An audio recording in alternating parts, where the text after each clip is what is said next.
عید card اپنے پیاروں سے پیار کا اظہار، محبت، خلوص اور رشتوں کی سچائی کا مضبوط احساس۔ عید کارڈ کے شوق رنگ خوشی کے جذبات پیاروں تک خاموشی کے زبان میں پہنچاتے ہیں تو الفاظ دل کی بات کھل کر کہہ دیتے ہیں۔ پہلے ای میل اور ایس ایم ایس نے اس خوبصورت روایت پر وار کیا، ای کارڈ بھیجنے کا سلسلہ شروع ہوا۔ پھر انٹرنیٹ کی دنیا سے واٹس ایپ نے جنم لیا تو عید کارڈ بھیجنے کی روایت ماضی کا حصہ بن گئی۔ عید کے قریب آتے ہی خوبصورت ڈیزائن کے عید کارڈ نظر تو آتے ہیں مگر انہیں خریدنے والے اب نہیں رہے، یا یوں کہہ لیجیے بہت کم رہ گئے ہیں۔ وقت گزرنے کے ساتھ ساتھ صرف یہ خوبصورت روایت ختم نہیں ہوئی بلکہ اس میں چھپا پیار اور خلوص بھی کہیں گم ہو گیا ہے۔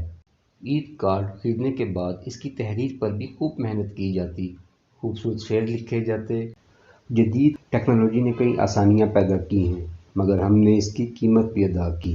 عید کارڈ خریدنا، اسے بھیجنا اور اس کے ملنے کا انتظار، اس کا لطف اٹھانے والے چند بٹن دبانے اور چند کلکس میں خوشی کا وہ احساس کبھی نہیں پا سکتے۔